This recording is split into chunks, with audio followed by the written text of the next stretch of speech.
और ये जो पॉलिसी फॉलो की है उन्होंने पूरे हरियाणा में एक समान पॉलिसी फॉलो की है. After Khemka and the CAG, Justice Dhingra's is the third major report on the Haryana land deals. All have called for legal action against Vadra. The difference is, this time it's a BJP government in Haryana and at the centre. Vadra worried? With Jyoti Kamal in Chandigarh, Vaibhav Verma for CNN News 18.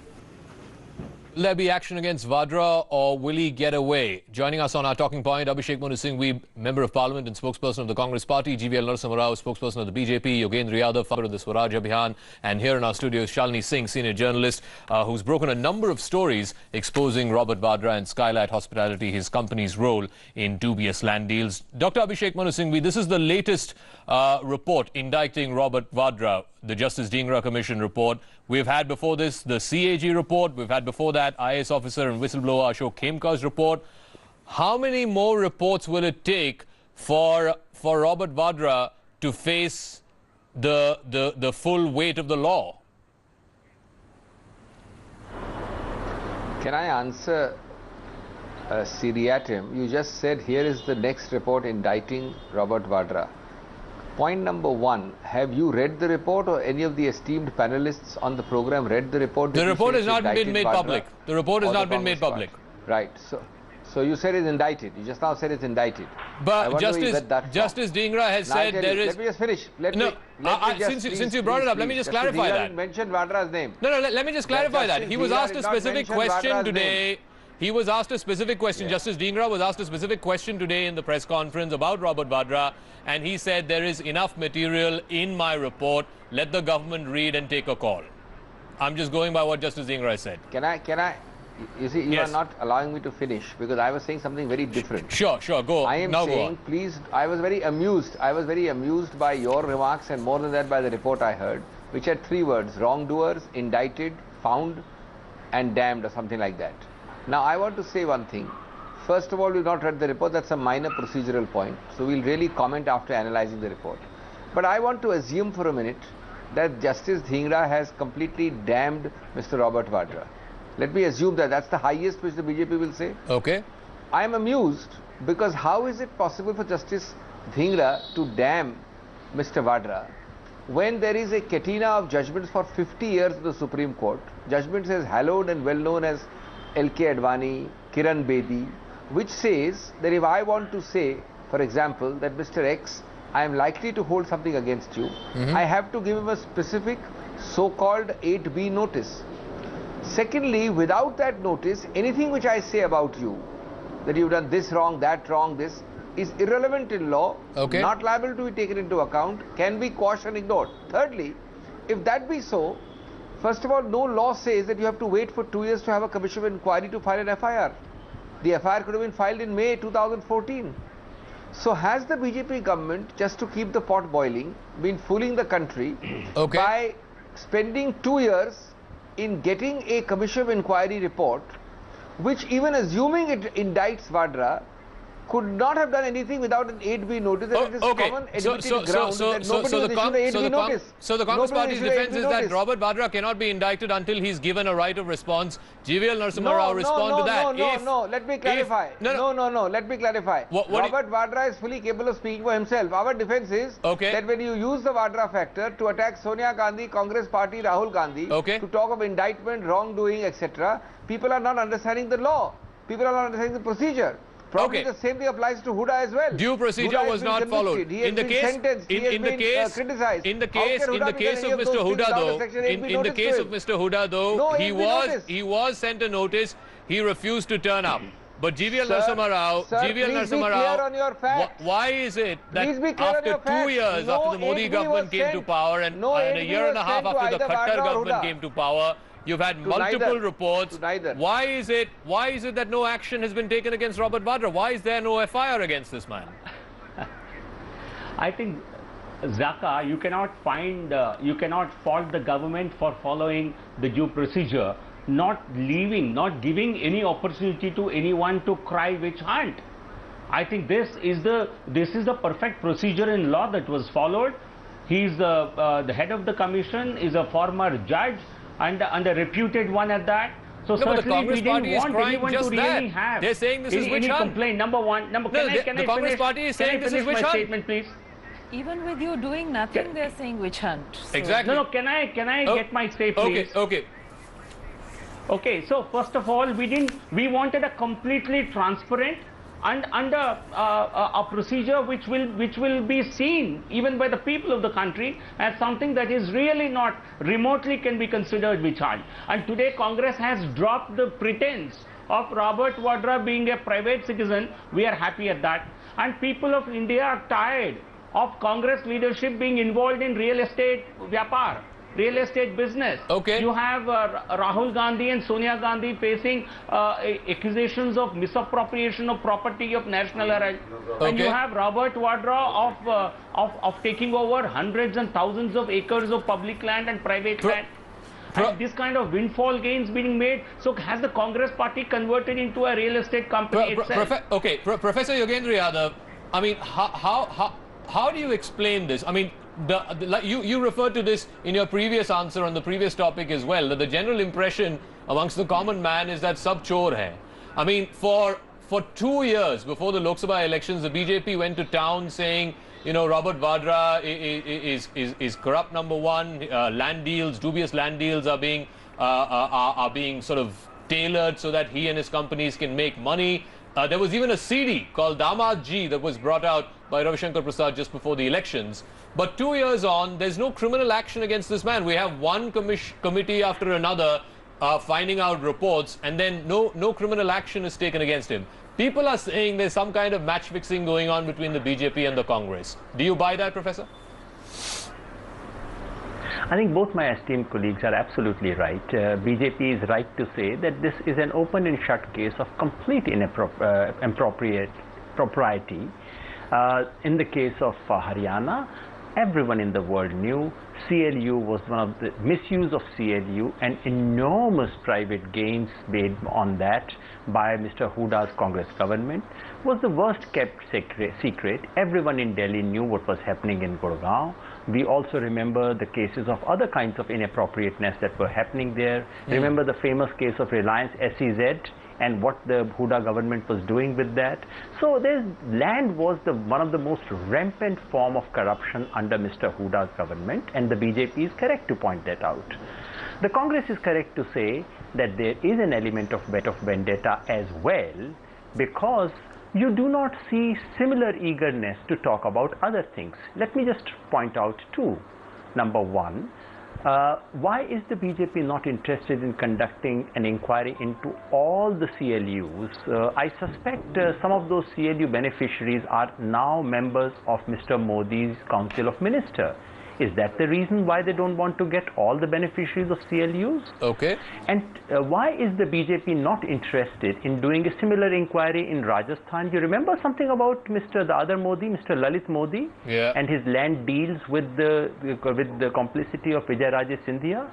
So if BJP were to show similar alacrity in probing these cases as well, as a citizen, I would be convinced that BJP wants to catch these culprits. Otherwise, yes, of course. So it is vendetta as well as a shocking case of inappropriateness. And for that, you don't actually need Dhingra Commission. Ashok Khemka's report was enough. That really convinced everyone in the country. Was more than good what enough. A scandal it was. Shalini, you've done numerous stories. I mean, make sense of this for our viewers. Here you have a company with promoter funds of just 50 lakh rupees, gets this land for 7.5 crore rupees. They don't have that money in their books to pay the 7.5 crore rupees. Land use is changed within a matter of weeks, and then it's sold to DLF. After DLF extends a loan, an interest-free loan to this company under Robert Vadra of 25 crores, and part of that money is used to pay the 7.5 crores for the land. I mean, would this have been extended to any common person? I mean, isn't it obvious that all of this was done because it happened to have Robert Vadra, who is Sonia Gandhi's son-in-law? Absolutely, there's no question about it. And what I would like to emphasize is that this story broke in October 8th to be precise, 2012. Yeah. So all the facts of the matter were placed in the public domain then, 2012. We are now at the end of 2016. Yeah. And, you know, this, obviously, if I've done a story, it cannot be conjecture. They'll eat me up alive. Yeah. So all the details about how he fudged his balance sheets, etc., came from Robert Vadra's own balance sheets. So they're not a figment of anybody's imagination, and they cannot be denied, and nor has Robert Vadra or anybody ever denied the contents of that article till date. So at the time that this land was bought, they didn't have 7.5 crores in Skylights. Even the stamp duty was paid by Omkareshwar Properties, whose owner is Satyanand Yaji. Which is the firm from whom they're actually buying the listing. Exactly. So the seller is paying the stamp duty, which is unheard of. Go on. What more have you learned through the course of the last few years? The sale deed apparently was fictitious. Absolutely, because when you apply for a license, then the license has to be in your name. Okay. And if you enter into a sale agreement, you have to disclose it. Yes. So none of this was done. So it was, I mean, it was entirely malafide. The check, I believe, the check was never encashed. Yes, was a fictitious one. All of this is documented, Abhishek Manu Singhvi. All of this is documented. I want to make another point. Okay. And that is that this Robert Vadra story gave the first scent of the irregularities in the Huda transactions, land deals. So this land dole for the rich was the policy that was followed by B.S. Huda. He is also a key person in the UPA regime. Of course, So, you know, let's not just restrict this to Robert Vadra. It's Robert Vadra being prominent that led to a far larger scam being unfolded. In fact, Justice Dhingra today in that press conference says over 1,000 dubious such land deals were probed. Bhupinder Singh Hooda was the chief minister then. The DTCP was under him. The land department was under him. And today when he was asked, you know, about the report indicting him and his role, he says this is a political conspiracy, this is a witch hunt. I mean, at the very least, doesn't the chief minister back then have some level of accountability, Dr. Singhvi? These departments were directly him. And it's not possible that land use could have been changed, at least in such a high-profile case, without his knowledge. You know, this channel is not the Dhingra Commission report. The participants who have just spoken are not the Dhingra Commission report. Neither you nor I am. Today's story and peg of the program is the Dhingra Commission report. I want to understand where is all this said in the Dhingra Commission report. My point is even more basic. If it's so obvious, as we've just heard, facts narrated by individuals, then there was no need for a Dhingra Commission at all. You had to simply go and file an FIR 2 years ago. Can I finish, please? Yeah. I didn't interrupt you, madam. Okay. Madam, I didn't interrupt you. Finish your point. I didn't interrupt you. Yeah, finish your point. I expect the same courtesy from you. There was no need to have a commission, because I still want to ask that instead of keeping the pot boiling, why was no FIR filed and action taken if things could stand up in a court of law? Okay, you've already made that point. This is the real point. You already made that point in your first answer. What do you mean? No, the point is that what you are saying is just you and I saying it. No, it's not. It's not just something that Shalini has just cooked up. This is there in Mr. Kemkar's report, isn't it? Absolutely. And this is information. This is information. 1 minute, please. One sec, Dr. Singhvi. Let's be very clear. This is not some fictitious sort of work by a journalist. This is A. No, sir. This is A there in Mr. Kemkar's report, and B, Shalini, correct me if I'm wrong. This is there in the reports that have been filed by Mr. Vadra's own companies, right? Am I wrong? No. Explain that to Dr. Singhvi. He already knows that Robert Vadra was emailed a detailed set of questions. I don't think you're being fair. I'm sorry, I'm not going to be listening to you now. They didn't rebut the story either. You don't allow me to answer, Okay. you interrupt me, and you are again allowing somebody else to speak. He asked me a Three question. people having a particular view. I'm sorry, I'm not going to allow this. No, Dr. Singhvi, you said these are statements made by individuals. If you want me to be on the program, allow me to answer without interruption. Answer. Otherwise, don't have me on the program. I'm quite happy to leave now. Answer, please. I'm quite happy to leave. No, answer, please. Allow me to answer, don't interrupt me. Okay. I did not say fictitious, you used the word 3 times. Miss Shalini Singh, howsoever accurate she is not the Shah Commission, she is not the Dhingra Commission, nor is she the court of judicial authority. Number 3, if this was so, the correct thing would have been, the simplest thing would have been for Dhingra Commission to issue an 8B. Based on this saying, I have got these facts, I'm going to hold against you. Mr. Vadra and Mr. Bhuda, come to me. Okay. You know that Supreme Court for 40 years has given 10 judgments saying if you try and say even a word against a person without giving him 8B, those words are useless. So where is this huge mass of material which is so obvious? You didn't need the Dhingra Commission in the first place. And if you did have the Dhingra Commission, you didn't need a non-8B notice. Neither Huda nor they have given 8B notice. With such a mass of facts swirling around you. So what is happening is, in a nutshell, that we are all indicting as individuals without being judicial authorities. GVL and Shalini will want to respond to that. GVL first, though. Okay, I just want to say that the question that everybody is asking, Mr. Singhvi asked, you've also tweeted it, is why no FIR against Vadra? So I just want to point out that as things have progressed in the Huda matter, there is an FIR against BS Huda and officials of Associated Journals Limited. There are 2 CBI inquiries against Mr. Huda for some land deal in Manesar and some 14 allotments to the privileged, and that is also under investigation. But there's nothing against Vadra? Nothing against Vadra. Okay, GVL. So I think even the BJP does need to answer that, because everybody is asking that question. GVL. Yeah, you see, Congress party very well realizes that that Robert Vadra is certainly one of the principal accused in the issue. But they would like to have the right of dictating terms to Justice Dhingra as to what kind of inquiry should be conducted, that they should have the authority to cross-examine other witnesses. They would want to dictate how Justice Dhingra would want to conduct his inquiry. This is height of arrogance. I think it's Justice Dhingra, he's a learned judge. He knows how to conduct proceedings of his commission under the Commission of Inquiry Act 1952. And he does not need Congress party to tell him what is to be done. But you are